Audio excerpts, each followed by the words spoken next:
हिंदी उत्तर प्रदेश की राजभाषा है और उर्दू दूसरी राजभाषा। हिंदी और उर्दू का कोई बैर भी नहीं है। प्रदेश में दोनों भाषा घुली मिली है, लेकिन बसपा के एक नए नवेले पार्षद भाषा के आधार पर ही बांटने की कोशिश कर रहे हैं। कह रहे हैं कि उनको वोट देने वाले लोग उर्दू भाषी हैं, इसलिए उर्दू में शपथ लेंगे। बसपा के इस मुशर्रफ को वंदे मातरम से भी बैर है।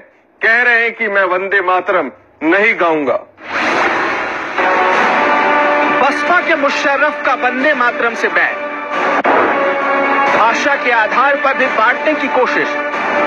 अलीगढ़ के वार्ड संख्या 54 से नए नवेले पार्षद बने हैं मुशर्रफ हुसैन मजहर। पार्षद बनते ही क्रांति करने पर आमद आए। वंदे मातरम इनको भाता नहीं, हिंदी इनको रास्त नहीं आती। बोले वंदे मातरम गाऊंगा नहीं, हिंदी में शपथ लूंगा नहीं, और ये बात ताल ठोक कर कह दी।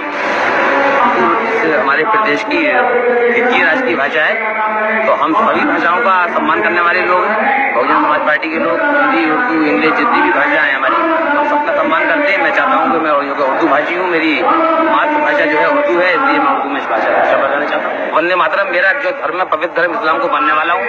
मैंने वंदे मातरम कभी नहीं गाया, लेकिन जो गाते हैं मुझे उनसे कोई आपत्ति नहीं है। हर आदमी की अपनी अपनी आस्था है, मैं नहीं गाता हूँ, न मैं गाऊँ। उत्तर प्रदेश में हिंदी और उर्दू को बराबर सम्मान मिला है। हिंदी पहली तो उर्दू दूसरी राज्य भाषा है। ऐसे में हिंदी और उर्दू पर ही विवाद करना पार्षद की मंशा पर सवाल जरूर खड़े करता है, और उस पर वंदे मातरम का विरोध जाहिर कर रहा है कि पार्षद कैसे अरमा पाले हुए हैं। कह रहे हैं जिन्होंने उनको वोट दिया है वो उर्दू समझते हैं। इस पर बीजेपी वाले मजहर को देश विरोधी बता रहे हैं और कह रहे हैं कि अगर मजहर ने उर्दू में शपथ ली तो बाकी 34 पार्षद संस्कृत में शपथ लेंगे।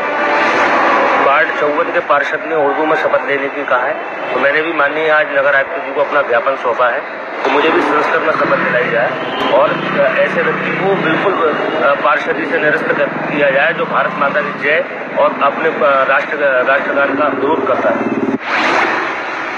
जो हमारी लोकतांत्रिक और जो हमारी संवैधानिक व्यवस्था है, शपथ के दौरान वो कहते हैं कि आप अपनी किसी भी भाषा में जो संविधान जिनको इजाजत देता है उसमें शपथ ले सकते हैं। तो चाहे वो उर्दू में लेना चाहें, संस्कृत में लेना चाहें, अंग्रेजी में लेना चाहें, वो ले सकते हैं। और जहां तक सवाल वंदे मातरम का है, तो मैं समझता हूं कि जो भी शपथ सेरेमनी होगी उसमें वंदे मातरम गाना अनिवार्य नहीं है। जो भी लोग जीते हैं और हमारी संविधान मान्यता देती है कि वो किसी भी अपने भाषा में वो शपथ ले सकते हैं, चाहे वो हिंदी हो, इंग्लिश हो, उर्दू है या राज्य की जो भाषा है उस बेस पे।